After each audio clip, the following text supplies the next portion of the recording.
Hello दोस्तों, good evening. तो आज हम लोग ध्येय आईएएस की यूपी पीसीएस और आरओ की फेज सेकंड की प्रीलिम्स टेस्ट फर्स्ट करेंगे, जिसमें करंट अफेयर्स भी दी हुई हैं। लेकिन हम लोग करंट अफेयर्स को भी नहीं देखेंगे क्योंकि 2023 में बनाया गया पेपर था। तो इसमें जो करंट अफेयर है वो बहुत ओल्ड है आपके परीक्षा के दृष्टिकोण से, इसलिए हम करंट अफेयर्स को नहीं देखेंगे। और नेक्स्ट आप हम लोग जीके जीएस में जो आता है फेस टेस्ट फर्स्ट आता है जो, उसको देखेंगे। चलिए ठीक है, तो चलिए देखते हैं।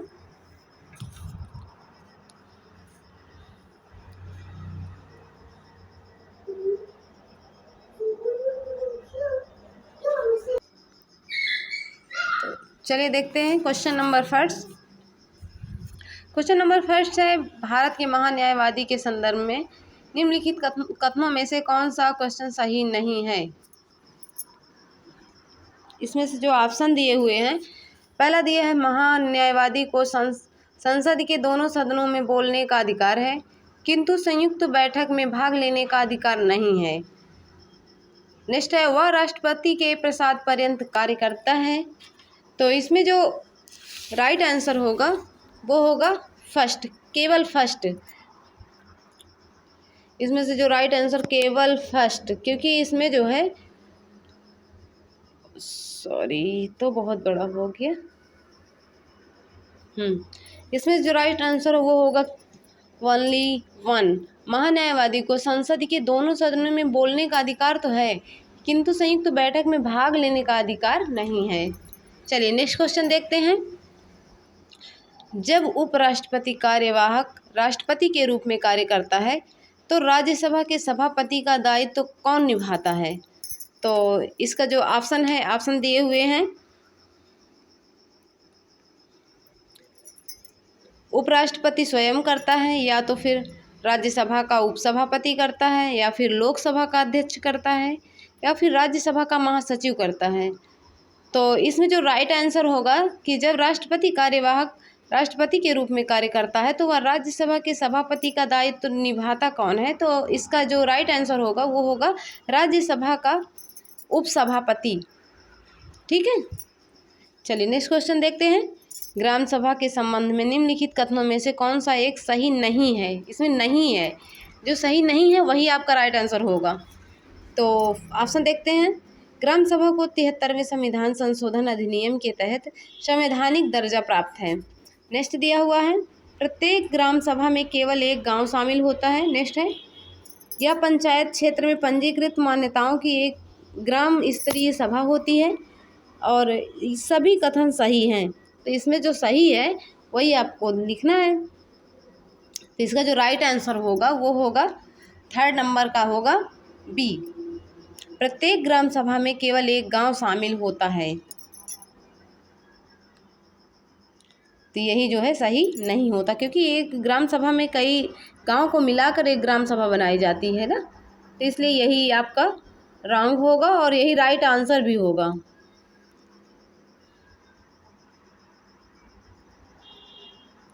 क्योंकि इसमें जो गलत है वही आपको बताना था, तो यही होगा। ठीक है, चलिए नेक्स्ट क्वेश्चन देखते हैं। वित्त आयोग के संदर्भ में निम्नलिखित कथनों में से कौन सा एक सत्य है। इसमें सत्य जो है वही आपको बताना है। वित्त आयोग के संदर्भ में निम्नलिखित कथनों में से कौन से सत्य हैं, जो वही बताना है। इनमें एक अध्यक्ष और 4 अन्य सदस्य होते हैं। राष्ट्रपति को सदस्यों की योग्यता और चयन विधि का निर्धारण करने का अधिकार है। तो इसमें ऑप्शन दिया हुआ है, ऑप्शन को आपको चूज़ करना है। तो केवल फर्स्ट, केवल सेकंड, और फर्स्ट एंड सेकंड दोनों, ना तो फर्स्ट ना ही सेकंड। तो इसमें से जो राइट आंसर होगा वही आपको बताना है। फोर्थ क्वेश्चन का जो राइट आंसर होगा वही आपको बताना है। तो इसमें से जो इसमें एक अध्यक्ष और 4 अन्य सदस्य होते हैं, यही बात इसमें सही है। और इसमें जो राष्ट्रपति को सदस्यों की योग्यता और चयन विधि का निर्धारण करने का अधिकार है, ये तो राइट नहीं है, क्योंकि यही गलत दिया हुआ है। तो इसमें जो सही है वही बताना है आपको। तो इसमें होगा केवल फर्स्ट, ऑप्शन ए। नेक्स्ट देखना है, नेक्स्ट क्वेश्चन, धन विधेयक के संदर्भ में निम्नलिखित कथनों में से कौन सा एक असत्य है। इसमें जो गलत है वो आपका राइट आंसर होगा, वही आपको बताना है। ऑप्शन दिया हुआ है, यह एक सरकारी विधेयक होता है और राष्ट्रपति द्वारा ऐसे विधेयक पारित किए जा सकते हैं। राष्ट्रपति द्वारा ऐसे विधेयक अस्वीकृत किए जा सकते हैं। राष्ट्रपति ऐसे विधेयकों को पुनर्विचार हेतु लौटा सकता है। इसका जो राइट आंसर होगा वो इसमें से चूज करना है, तो वो होगा फोर्थ ऑप्शन है, जो राष्ट्रपति ऐसे विधेयकों को पुनर्विचार हेतु लौटा सकता है। राष्ट्रपति के पास ये अथॉरिटी होती है कि वो धन विधेयक के संदर्भ में कुछ भी बोल सकता है। राष्ट्रपति ऐसे विधेयकों को पुनर्विचार हेतु लौटा भी सकता है, पारित भी कर सकता है। तो इसका जो राइट आंसर होगा यही होगा गलत, और गलत आपको बताना है, ठीक है, क्योंकि ये लोकसभा से पारित होता है ना। तो धन विधेयक का जितना भी मामला है वो लोकसभा से पारित किया जा सकता है। इसमें राष्ट्रपति जो है वो इंटरफेयर कर ही नहीं सकता है। हाँ, उसमें जो है कुछ बहुत राष्ट्रपति से आज्ञा ली जाती है, लेकिन उसका जो मेन होता है वो होता है लोकसभा, ठीक है। चलिए नेक्स्ट क्वेश्चन देखते हैं। राष्ट्रीय मानव अधिकार आयोग के अध्यक्ष एवं सदस्यों का कार्यकाल होता है, क्या होता है। ऑप्शन दिया हुआ है, 5 वर्ष या 70 वर्ष की आयु तक, 3 वर्ष या 70 वर्ष की आयु तक, 6 वर्ष या 65 वर्ष की आयु तक, 8 वर्ष या 65 वर्ष की आयु तक। इसमें जो कार्यकाल बताना है, तो क्या कार्यकाल होता है राष्ट्रीय मानव अधिकार आयोग का।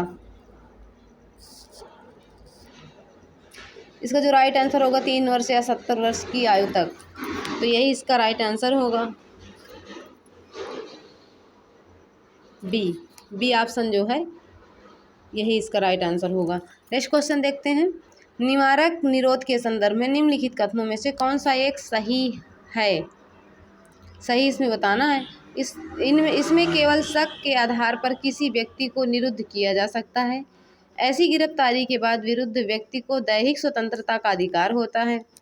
तो ऑप्शन दिया है 1 तथा 2 दोनों, और केवल दो, ना 1 ना ही 2, केवल 1। तो इसका जो राइट आंसर होगा वो होगा केवल 1। इसमें केवल शक के आधार पर किसी व्यक्ति को निरुद्ध किया जा सकता है,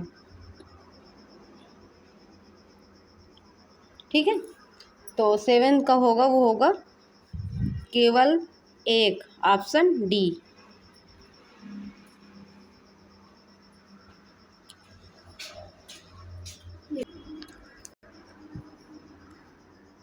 नेक्स्ट क्वेश्चन देखते हैं। निम्नलिखित में से किस संविधान संशोधन अधिनियम द्वारा लोकसभा में एंग्लो इंडियन को नामित किए जाने की व्यवस्था समाप्त की गई है। इसमें जो राष्ट्रपति के द्वारा 12 सदस्यों को मनोनीत किया जाता था, जिसको एंग्लो इंडियन बोलते थे, तो अब उस नियम को समाप्त की गई है, मतलब समाप्त कर दिया गया है।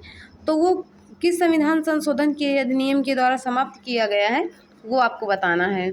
तो इसका ऑप्शन दिया हुआ है 103वें संविधान संशोधन अधिनियम द्वारा, 104वें संविधान संशोधन अधिनियम द्वारा, 102वें संविधान संशोधन अधिनियम द्वारा और 105वें संविधान संशोधन अधिनियम द्वारा। तो इसमें जो संविधान संशोधन है जिसके द्वारा एंग्लो इंडियन को नामित करने की व्यवस्था को समाप्त किया गया है, तो उसका जो राइट आंसर होगा वो क्या होगा वही आपको बताना है। तो इसका 104वें संविधान संशोधन द्वारा ये समाप्त किया गया है, तो इसका राइट आंसर होगा बी।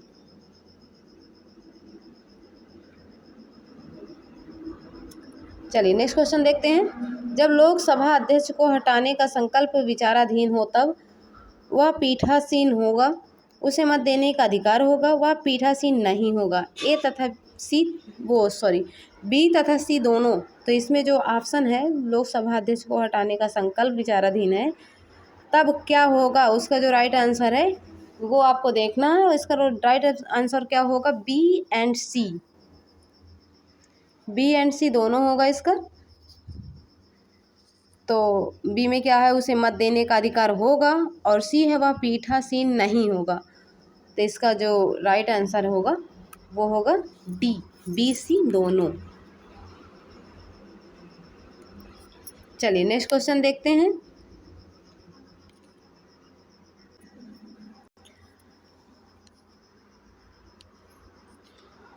पैसा अधिनियम समिति की सिफारिश पर लाया गया है, ये आपको बताना है। जो पैसा अधिनियम है किस समिति की सिफारिश पर लाया गया है? LM सिंघवी, भूरिया समिति, सुरेंद्र मोहन समिति, अशोक मेहता समिति। तो इसमें जो पैसा अधिनियम है वो किस समिति के अकॉर्डिंग आया है? तो वो है भूरिया समिति। जो भूरिया समिति है, पैसा अधिनियम इसी समिति से आया है, ठीक है, भूरिया समिति।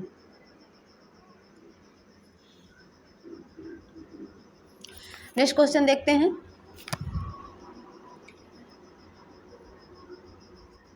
निम्नलिखित में से कौन सा राज्य के नीति निर्देशक तत्वों में निहित है? जो निहित है राज्य के नीति निर्देशक तत्वों में, वो आपको बताना है।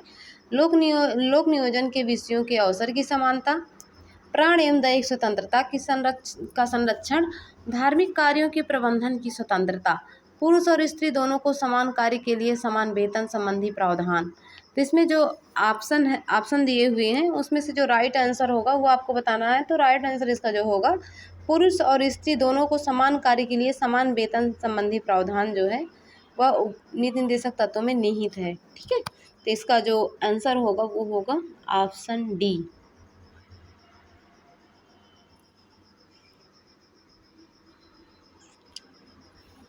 नेक्स्ट क्वेश्चन देखते हैं। भारतीय संविधान की प्रस्तावना द्वारा नागरिकों को कितने प्रकार की स्वतंत्रता सुनिश्चित की गई है? जो नागरिकों को स्वतंत्रता दी गई है भारतीय संविधान में, वो कितने प्रकार की स्वतंत्रता दी गई है? तो ऑप्शन दिए है उसमें 4, 5, 6, 3। तो कितने प्रकार की स्वतंत्रता दी गई है? इसमें जो है वो 5 प्रकार की स्वतंत्रता दी गई है, ठीक है। ऑप्शन इसका जो राइट होगा वो होगा ऑप्शन बी। नेक्स्ट क्वेश्चन देखते हैं। निम्नलिखित अनुच्छेदों में से किस एक के तहत राज्य ऐसे किसी भी विधि को शून्य घोषित कर सकता है जो मूल अधिकारों से असंगत है? अनुच्छेद दिए हुए हैं, अनुच्छेद 13, अनुच्छेद 12 और अनुच्छेद 365, अनुच्छेद 351। तो इसमें जो राइट आंसर होगा, राज्य के ऐसे किसी भी विधि को शून्य घोषित कर सकता है। तो अनुच्छेद कौन सा होगा उसमें? इसमें जो गलत दिया हुआ है, जो मूल अधिकारों से असंगत है, वो आपको बताना है, ठीक है। तो इसका जो राइट आंसर होगा वो होगा अनुच्छेद 13, आर्टिकल 13, यही आपका राइट आंसर होगा।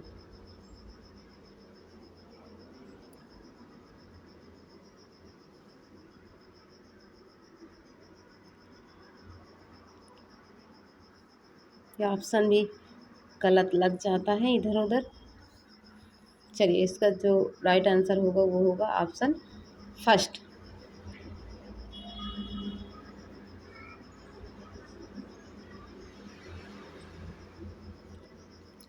नेक्स्ट क्वेश्चन देखते हैं। राज्यसभा का कोई सदस्य दल बदल विरोधी अधिनियम के तहत अयोग्य है या नहीं, उसका निर्णय जो है वो कौन करता है? ऑप्शन है राज्यसभा का सभापति, राष्ट्रपति, लोकसभा का अध्यक्ष, निर्वाचन आयोग की सलाह पर राष्ट्रपति। तो इसका जो है राइट आंसर जो होगा वो होगा ऑप्शन फर्स्ट, राज्यसभा का सभापति।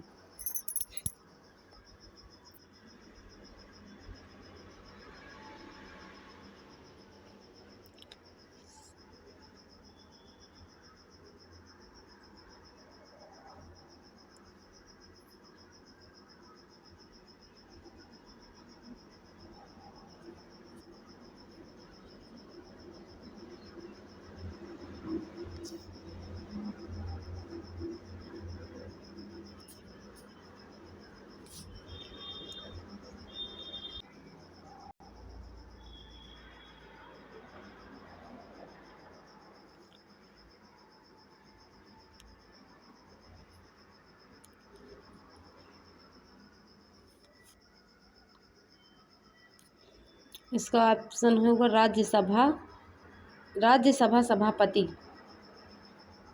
नेक्स्ट क्वेश्चन देखते हैं।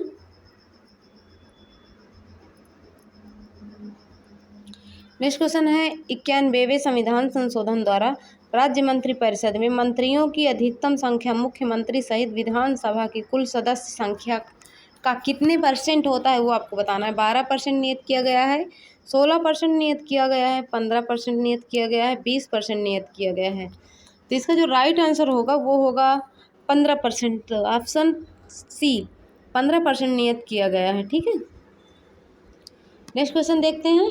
प्राक्कलन समिति के संदर्भ में निम्नलिखित कथनों में से कौन सा एक कथन सत्य नहीं है। जो नहीं कथन सत्य है वही आपको देखना है। इनमें राज्यसभा के सदस्यों को सम्मिलित नहीं किया जाता है, मंत्रिपरिषद का कोई भी सदस्य इसमें सम्मिलित नहीं किया जाता है, यह सरकारी अपव्यय को रोकने की सिफारिश करती है, इसमें कुल 22 सदस्य होते हैं। तो इसका जो राइट आंसर होगा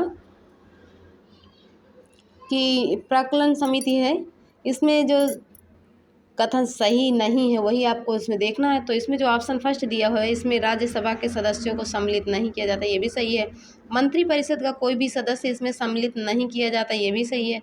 यह सरकारी अपव्यय को रोकने की सिफारिश करता है, ये भी सही है। इसका जो गलत है इसमें, जिसमें कुल 22 दिया हुआ है, यही आपका गलत है। ठीक है, तो और इसका राइट आंसर यही होगा, डी ऑप्शन। नेक्स्ट क्वेश्चन देखते हैं। निम्नलिखित कथनों पर विचार करें। भारतीय संविधान के अनुच्छेद 243 झा के अनुसार राज्य वित्त आयोग का गठन प्रत्येक 5 वर्ष पर किया जाता है। प्रथम राज्य वित्त आयोग 1994 में गठित हुआ था। ऑप्शन दिया हुआ है, ऑप्शन केवल फर्स्ट, केवल सेकंड, फर्स्ट तथा सेकंड दोनों, ना फर्स्ट और ना ही सेकंड। तो इसका राइट आंसर देखना होगा आपको कि इसका जो राइट आंसर क्या होगा, 1 2 दोनों हो इसमें है। ठीक है, तो इसका जो राइट आंसर होगा option C, first and second दोनों। नेक्स्ट क्वेश्चन देखते हैं। किसी भी राज्य के विधान परिषद एवं विधानसभा में न्यूनतम कितने सदस्य हो सकते हैं, ये आपको बताना है। क्रमशः 40 एवं 60, क्रमशः 60 एवं 80, क्रमशः 60 एवं 40, क्रमशः 30 एवं 50। तो इसका राइट आंसर होगा 40 एवं 60। जिसका ऑप्शन जो सही है वो होगा फर्स्ट, ए नंबर। नेक्स्ट क्वेश्चन देखते हैं। अनुच्छेद 344 के अंतर्गत राज्य भाषा आयोग का गठन किसके आदेश पर किया जाता है। संसद, राष्ट्रपति, राज्यपाल, प्रधानमंत्री। तो किसके आदेश पर किया जाता है ये आपको बताना है। तो इसका जो राइट आंसर होगा वो होगा राष्ट्रपति के आदेश पर ये किया जाता है। नेक्स्ट क्वेश्चन देखते हैं। निम्नलिखित कथनों पर विचार करें। उच्चतम न्यायालय के किसी न्यायाधीश को उसके पद से हटाने के लिए प्रस्ताव संसद के किसी भी सदन में लाया जा सकता है। सेकंड है, उच्चतम न्यायालय के न्यायाधीशों को उनके पद से हटाने की प्रक्रिया अनुच्छेद 124 के 4 में वर्णित है। ऑप्शन दिया है, केवल फर्स्ट, केवल सेकंड, फर्स्ट से सेकंड दोनों, ना फर्स्ट ना ही सेकंड। तो इसका जो राइट आंसर होगा वो होगा सी, फर्स्ट एंड सेकंड दोनों इसमें सही है। ठीक है, इसमें सत्य ही आपको बताना था। तो इसका जो राइट आंसर होगा वो होगा फर्स्ट एंड सेकंड दोनों, ऑप्शन सी। नेक्स्ट क्वेश्चन देखते हैं।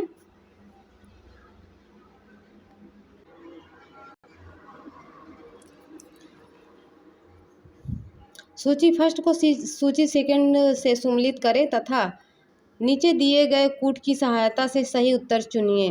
एक तरफ जनपद दिया हुआ है, एक तरफ एक जिला एक उत्पाद के तहत चिन्हित उत्पाद को दिया गया है। तो ये आपके यूपी स्पेशल से रिलेटेड क्वेश्चन है इसमें। तो पहला प्रयागराज दिया है, प्रयागराज बिंदी के लिए इसमें दिया गया है। बलिया गुड़ के लिए, चंदौली मूंज उत्पादन के लिए, मुजफ्फरनगर जरी जरदोजी के लिए। तो इसमें सामने से ये ऑप्शन जो है वो मैच नहीं है, तो इसलिए आपको इसमें से मिलान करना है। ठीक है, एक तरफ जनपद और एक तरफ उत्पाद दिए हुए हैं, तो इसमें मिलाएंगे हम।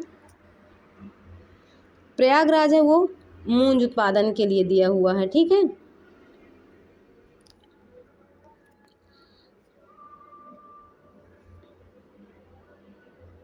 और जो बलिया दिया गया है, बलिया बिंदी के लिए है। चलिए हम मिलाते हैं इसको। प्रयागराज है वो मूंज उत्पादन के लिए है, और जो बलिया है, बलिया बिंदी के लिए दिया हुआ है।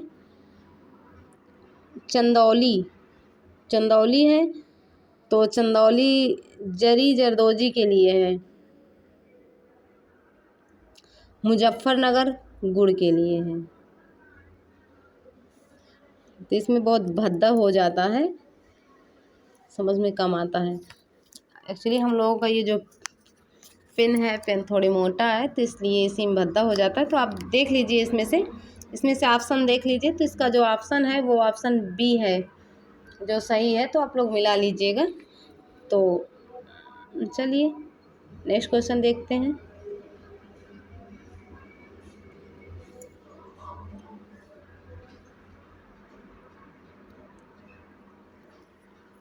निम्नलिखित नदियों को उनकी लंबाई के क्रम में कम से अधिक की तरफ व्यवस्थित करना है, ठीक है।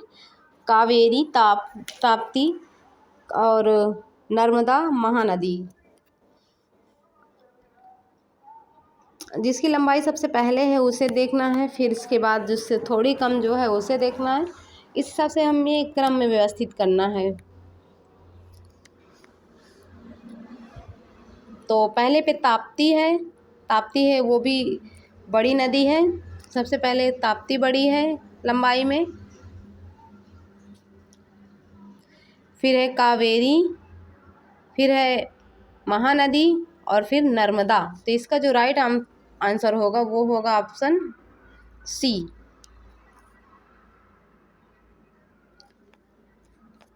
पहले ताप्ती, फिर कावेरी, फिर महानदी, फिर नर्मदा।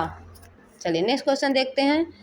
वर्षा की बूंदों का मृदा की ऊपरी परतों पर प्रहार से मृदा कणों का पृथक्करण कहलाता है। तो क्या कहलाता है वो आप परत अपर्दन और रील अपर्दन, अवनालिका अपर्दन, अस्फाल अपर्दन। तो इसमें जो राइट आंसर होगा वो होगा अस्फाल अपर्दन। चलिए नेक्स्ट क्वेश्चन देखते हैं। कितना टिक हो गया है इतना।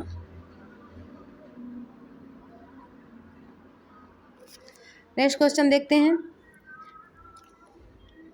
ITCZ के संबंध में निम्नलिखित कथनों में से कौन सा असत्य है। यह निम्न वायुदाब का क्षेत्र है। इस क्षेत्र में व्यापारिक पवनें मिलती हैं तथा वायु ऊपर उठती है। नेक्स्ट है यह भारतीय मानसून को प्रभावित करता है। इसका जो राइट आंसर है, इसमें ऑप्शन दिए हैं तो ऑप्शन को चूज करना है। तो इसका राइट आंसर ना ही 1 और ना ही 2, ऑप्शन इसका डी हो जाएगा। चलिए नेक्स्ट क्वेश्चन देखते हैं। इसमें भी आपको सूची फर्स्ट से सेकंड को मिलाना है, तो वही देखते हैं। उमरसार, बाहुर और बरकला, कालाकोड़, तो इनको मिलाना है। राज्य में जो क्षेत्र हैं कोयला के, उनको मिलाना है। किस राज्य में कौन सा क्षेत्र है।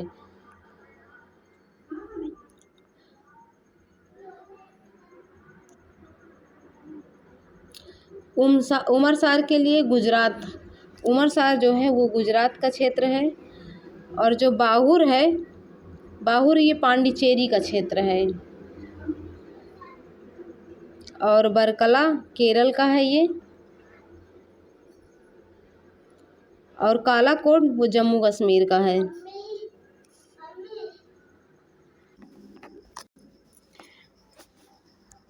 चलिए नेक्स्ट क्वेश्चन देखते हैं।